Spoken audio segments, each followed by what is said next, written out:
Very, very similar issues, not checking the PMP. How important that is, it almost always comes back to that. Having a solid, I don't call them pain agreements. I call them, and some people call them contracts. It's not a contract. It's basically an informed consent. And you should have one on every single patient. And it should have everything in there. When you look at different celebrity overdoses, I do overdose investigations and overdose certifications for coroners. When you look at these, we're starting to see, well, we're not starting to see, we are actually seeing the U.S. Attorney charging for manslaughter under Title 21, 841A1B1C, and even for one patient that overdoses. Now, what's interesting there is that, that could have been curtailed. Number one, by the agreement that the doctor has, and it's really like an informed consent.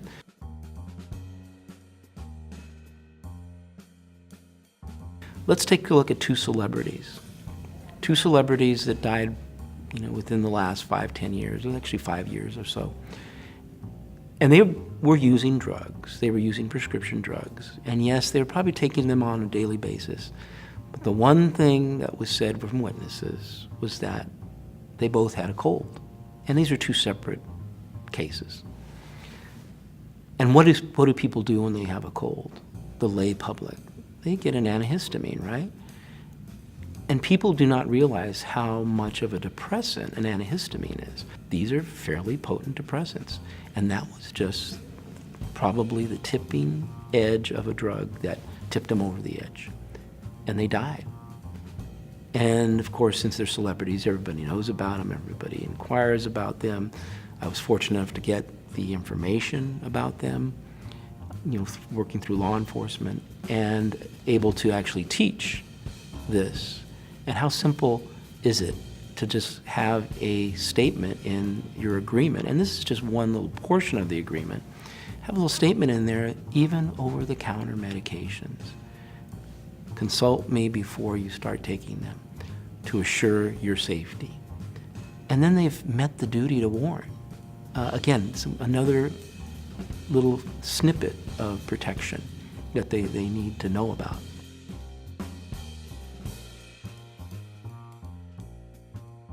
And the more you can put into that, I highly recommend that they have, have legal counsel look at your agreements. Think about all the different things that can occur, that can go sideways. And again, I explain quite a few of them in my classes. And what can happen? I'm just providing them with scenarios and hopefully some recommendations that'll help them from having to go to court, keeping their license over an extended period of time, deciding when they want to retire, not when regulatory decides that they want to put some sanctions on them or report them to the Federation of State Medical Boards, and then their insurance policies go haywire, and it's not worth it.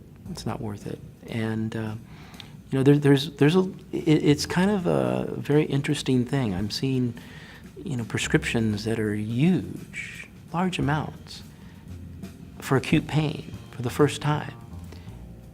Does a person really need 800 tablets of, say, 30 milligram opiate on the first acute pain issue? No. There's no way that could even be considered appropriate. And so, again, taking a good look at every single patient, taking a good look and being very reasonable, using that good judgment that they have, using the sixth sense that they have, and being able to really be aware of, not, I hate to say dangers because I don't want to make anybody paranoid, but the potential for problems.